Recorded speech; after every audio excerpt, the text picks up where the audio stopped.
guys, I'm really sorry about the difference, and I just gotta use my phone camera, but I got these all tightened up now for the fuel lines, and now I'm gonna get the air filter box stuff on so that I can start like running my wires and whatnot, and then I can get the primary clutch on, and then the belt guard, the oil tank. So I'll get that done right now. All right, guys, so I got the top of the air box on. I got my fuel lines all connected up, and I got the top piece on, and the plug for that, wait, it's right there. Got the plug for that plugged in, and all the clips for it down. So next we'll be putting the primary clutch on right here. And just getting my wiring harness laid out. Alright, so I got the primary clutch just set on there. I still gotta, I'm gonna torque this bolt down to figure out what it's at, but just hand tight right there. Then I went ahead and got all these plugged up right here from the motor and from the throttle body, the plugs. And so I got everything right there. For the front of this wiring harness should be plugged in, except these two for the ECU. And then this one over here is for your hood. And then these are for your like vent solenoid or something like that. And then your coil plugs. And then these will ground to the cross member thing right there once it's on. So it's turning out really good. And then I believe you got some plugs in here for some other wires. So let me get that taken care of. And so I'll torque that down and get the cover on. Alright guys, so I looked it up and they say to torque this bolt right here to 80 foot-pounds, and then after just like a minute or so riding, you want to check it again and retorque it because it will loosen up a little bit. And so you want to make sure that you are tightening it again to make sure that it is torqued on there. But they say 80 foot-pounds for these sleds. Now guys, for the throttle cable, I believe it went in between these hoses up here and then just goes in there. So you want to reach up to the top right there. There's a little like spot where you can push it. You guys can see right in there, and you should be able to push it back. You guys can see it moving. And then you just want to hook your little cylinder in the spot. And then I just loosen up the bottom nut and then go in there with your finger, tighten it up. And I think it's a 7/16. So I'm gonna get that done.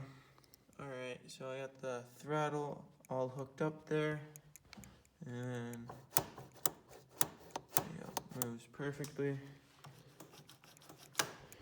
And so next, I am going to put the cover on right there. All right, guys, so I got the belt cover on with the oil tank and the oil lines hooked up down there. And I just gotta tighten it down quick.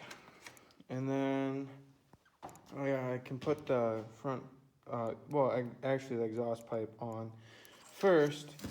And then I can put the front cross on. And then she'll be getting really close then.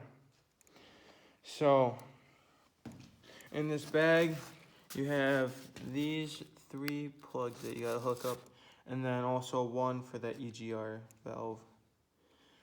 And then obviously you got your ECU right here that you plug those 2 wires in. I just gotta get the cross on because I think that this actually wraps around it or something like that, or maybe it's just zip tied to it.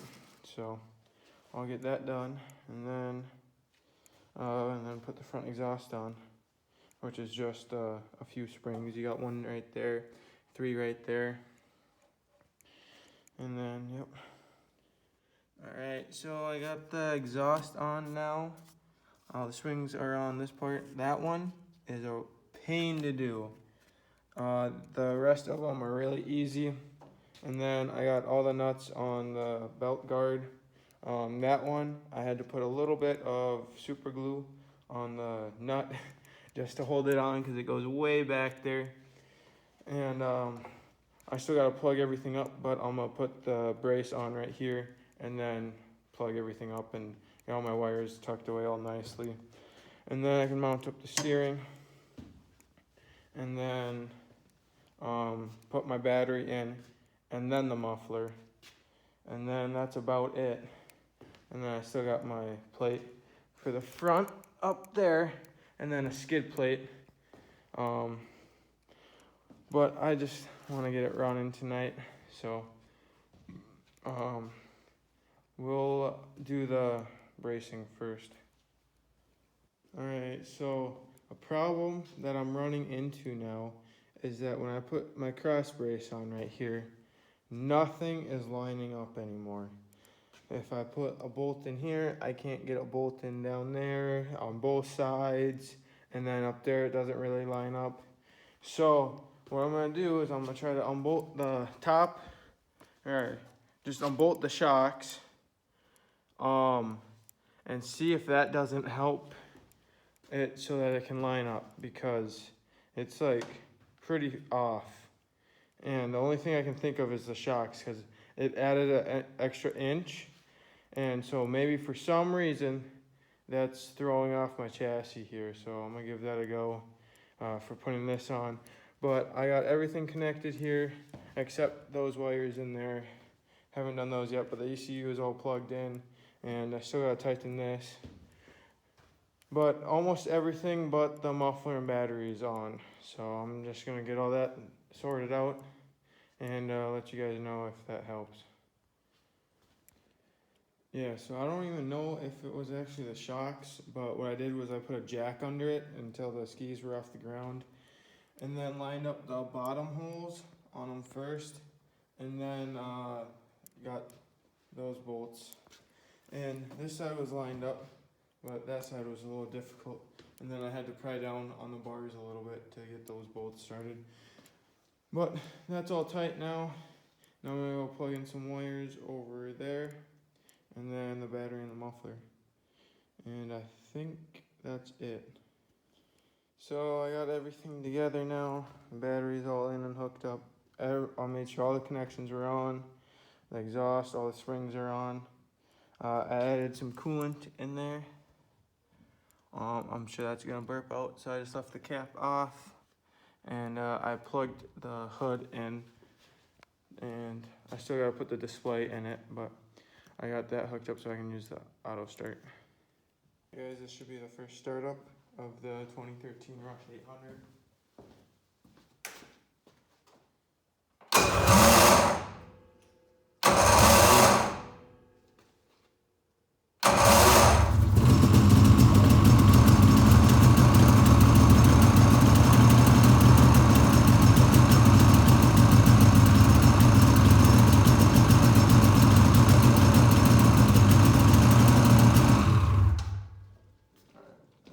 Coolant was coming out because of all the air bubbles.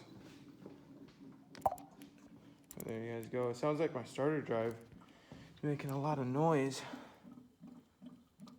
But alright guys, so as far as bleeding out the coolant goes, I am just gonna bring it outside because I got a pretty good sized hill out there, just so that the cooler is down lower, because I'm pretty sure that's where my air pockets are at.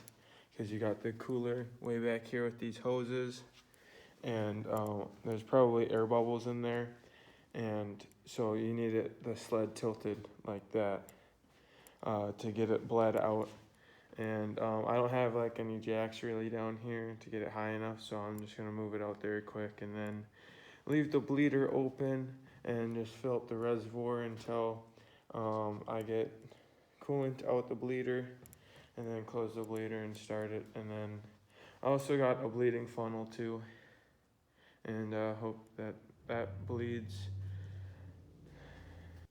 Alright, so I was out on the hill on the side of my house trying to bleed the rest of the air out of the coolant, and I had a funnel on it right there, and so I would push the coolant up, but then every time I open up the bleeder, it would just go back down. And the coolant wasn't replacing how much air was coming out. So I'm going to compression test it, because I compression tested it before I took it apart. And I mean, what I did had nothing to do to change that. So if the compression's low, I know it's a head gasket. And it really does seem like it's a head gasket now, because I had the same problem last year. And it's just been really annoying now, because it's probably the same thing on this, because it should be bled out by now, and it just wants to push the coolant out. So I have a feeling that the head gasket didn't seal right, and from the cylinder or the piston, it's pressurizing and pushing the coolant out. So I'll get a compression reading here, and then I'll know what's going on. Alright, so here are my spark plugs. So the right side, so this is my PTO one. It is all wet. And this is my last one. It is significantly drier. So I just did the compression test on it.